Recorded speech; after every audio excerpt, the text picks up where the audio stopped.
ہر دور میں مسلمان، عیسائی اور یہود ایک دوسرے سے مخالف رہے ہیں، مگر ایک جگہ جس پر تینوں مذاہب متفق ہیں وہ تابوت سکینہ ہے۔ یہ ایک معجزاتی و کراماتی تابوت ہے جو مومنوں کے دل میں سکون و قرار کے غرض سے نازل ہوا تھا اور حضرت آدم علیہ السلام سے خاتم الانبیاء کی میراث رہی، جس کی وجہ سے اس کی عظمت و حرمت بہت زیادہ ہے۔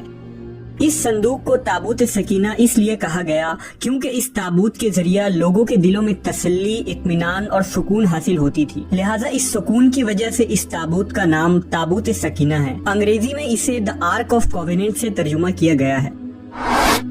روایتوں کے مطابق یہ صندوق حضرت آدم علیہ السلام پر نازل ہوا تھا، جو شمشاد کی لکڑی سے بنا ایک بھاری صندوق تھا۔ اسے آپ جنت سے اپنے ساتھ اس دنیا میں لے کر آئے تھے اور وفات تک یہ حضرت آدم علیہ السلام کے پاس ہی رہا۔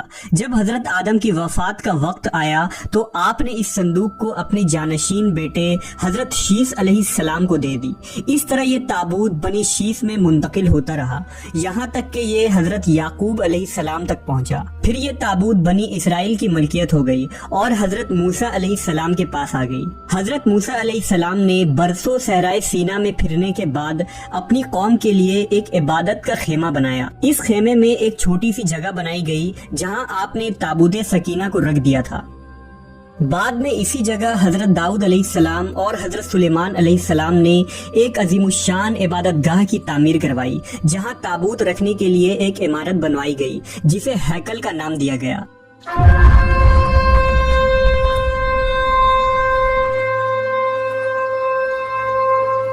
یہ عمارت جنات کی مدد سے بنوائی گئی تھی، جس میں قیمتی پتھر، یاقوت، زمرد اور سونے چاندی کے تختیوں کی دیواریں تھیں۔ اس ہیکل میں چمک اور روشنی اس قدر تھی کہ رات میں بھی روشنی کی ضرورت نہ پڑتی تھی۔ جس خاص کمرے میں تابوت کو رکھا جاتا تھا اس کا نام القدس تھا۔ سوال یہ اٹھتا ہے کہ اس تابوت میں آخر ایسا کیا تھا کہ بنی اسرائیل اسے مقدس تصور کرتے تھے؟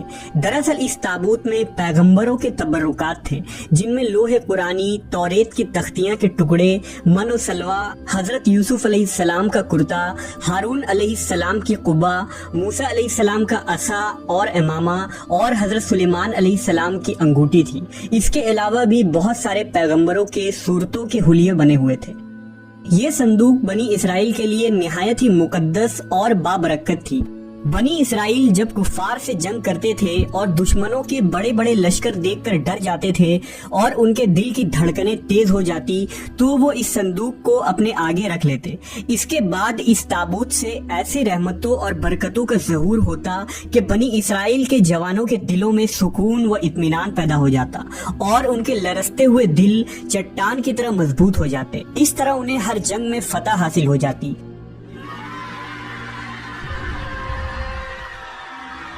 اس کے علاوہ جب کبھی بنی اسرائیل پر کوئی مشکل یا مصیبت آتی تو وہ اس صندوق کو اپنے آگے رکھ کر اسے وسیلہ بناتے اور خدا سے دعائیں کرتے تو ان کی دعائیں قبول ہو جایا کرتی تھی اور ہر آفت ٹل جاتی تھی۔ اور جب تک یہ صندوق اسرائیلیوں کے پاس رہا وہ دوسرے اقوام پر غالب رہے۔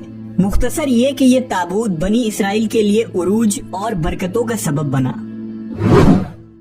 مگر جب بنی اسرائیل طرح طرح کے گناہوں میں ملوث ہو گئے اور ان لوگوں میں سرکشی اور کفر کا دور دورہ ہو گیا تو ان کی بد اعمالیوں کی نحوست سے ان پر خدا کا یہ غضب نازل ہو گیا کہ قوم عمالقہ کے کفار نے ایک لشکر جرار کے ساتھ ان لوگوں پر حملہ کر دیا۔ ان کافروں نے بنی اسرائیل کا قتل عام کر کے ان کی بستیوں کو تاخت و تاراج کر ڈالا، عمارتوں کو توڑ پھوڑ کر سارے شہر کو تہس نہس کر دیا اور اس مقدس تابوت کو بھی اٹھا کر لے گئے۔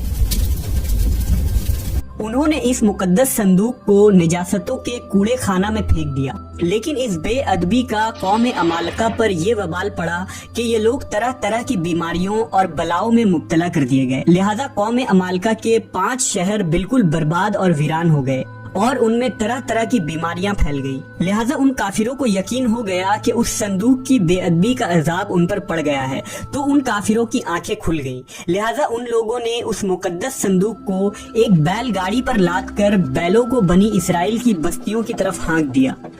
پھر اللہ تعالیٰ نے 4 فرشتوں کو مقرر فرما دیا جو اس مبارک صندوق کو بنی اسرائیل کے نبی حضرت شموئیل علیہ السلام کی خدمت میں لائے۔ اس طرح پھر بنی اسرائیل کی کھوئی ہوئی نعمت دوبارہ ان کو مل گئی۔ جیسے ہی یہ تابوت بنی اسرائیل میں دوبارہ واپس آئی، ان کی کھوئی ہوئی وقار پھر سے واپس لوٹ آئی۔ قرآن مجید میں اللہ تعالیٰ نے سورہ بقرہ میں اس واقعے کا ذکر کچھ اس طرح کیا ہے، اور ان سے ان کے نبی نے فرمایا کہ اس کی بادشاہی کی نشانی یہ ہے کہ تمہارے پاس وہ صندوق آ جائے جس میں تمہارے رب کی طرف سے دلوں کا چین ہے اور کچھ بچی ہوئی چیزیں ہیں اور معزز موسیٰ و ہارون کی ترکہ ہے۔ اسے فرشتے اٹھائے ہوئے لائیں گے، بے شک اس میں بڑی نشانی ہے تمہارے لیے اگر ایمان رکھتے ہو۔ لیکن یہودی قوم ایسی سرکش قوم تھی کہ وہ ہر زمانے میں کسی نہ کسی برائی میں مبتلا ہو جاتے تھے، لہذا جب ان میں دوبارہ کفر و شرک عام ہوا تو اللہ کی طرف سے بادشاہ بخت نصر ان پر قہر بن کر نازل ہوا۔ بخت نصر نے یروشلم پر حملہ کر دیا اور اس شہر کو مکمل طور پر تباہ کر ڈالا، اس کو آگ لگا دی اور 5 سے 6 لاکھ یہودی کو قتل عام کیا گیا۔ ان تباہیوں کے نتیجے میں تابوت سکینہ کہیں غائب ہو گیا اور آج تک اس کا کوئی نشان نہیں ملا۔ یہودی مذہب سے تعلق رکھنے والے ماہرین آثار قدیمہ اس کی تلاش میں آج بھی سرگرداں ہیں تاکہ اس کو ڈھونڈ کر وہ اپنی اسی روحانیت کو واپس پا سکیں جو کبھی ان کو عطا کی گئی تھی۔ تابوت سکینہ آج کہاں ہے، اس کے متعلق ماہرین آثار اور محققین کے مختلف رائے ملتے ہیں اور الگ الگ قیاس آرائیاں کی جاتی ہیں۔ بعض کہتے ہیں کہ بخت نصر کے حملے کے بعد اس تابوت کو افریقہ لے جایا گیا تھا اور وہاں ایتھوپیا کے ایک چرچ میں اسے رکھ دیا گیا جہاں وہ آج بھی موجود ہے۔ کچھ لوگوں نے لکھا کہ جاپان کے پہاڑیوں میں کسی بادشاہ نے اس تابوت کو دفن کروا دیا تھا۔ مشہور آرکیولوجسٹ ران وائٹ کا کہنا ہے کہ یہ مشرقی وسطی یعنی عرب ملک میں کہیں موجود ہے، جبکہ ایک تھیوری کے مطابق اس وقت یہ صندوق حضرت سلیمان علیہ السلام کے محل میں کہیں دفن ہے جو فلسطین میں آج بھی گم ہے، جس کی تلاش یہودی کافی عرصے سے کر رہے ہیں۔ اس محل کی بنیادوں کو آج بھی ڈھونڈنے کی کوشش جاری ہے جسے ہیکل سلیمانی کہتے ہیں۔ دوسری طرف مسلم علماء اور محققین کے بھی بہت سارے آراء ملتے ہیں۔ بعض کے نزدیک یہ تابوت صوفیوں کے پاس ہے جو ہر دور میں یکے بعد دیگر ان کے پاس منتقل ہوتی رہتی ہے، جبکہ اہل تشیع کے نظریات یہ ہیں کہ یہ صندوق ایک زمانے تک ائمہ اہل بیت کے پاس رہا۔ اس کے بعد یہ امام مہدی علیہ السلام کو ورثے میں مل گیا جسے آپ قرب قیامت میں اپنے ساتھ لے کر ظاہر ہوں گے اور اس تابوت کے ذریعہ آل یہود پر فتح حاصل کریں گے۔ بہرحال یہ نظریات صرف قیاس پر مبنی ہے۔ دراصل یہ صندوق کہاں ہے اس کا صحیح علم صرف اللہ تبارک و تعالیٰ کو ہی ہے، لیکن یہ بات حتمی ہے کہ جس دن تابوت سکینہ دنیا پر ظاہر ہوگی اس دن شاید قوموں کی تاریخ بدل جائے گی اور جس قوم کے ہاتھ یہ تابوت آئے گی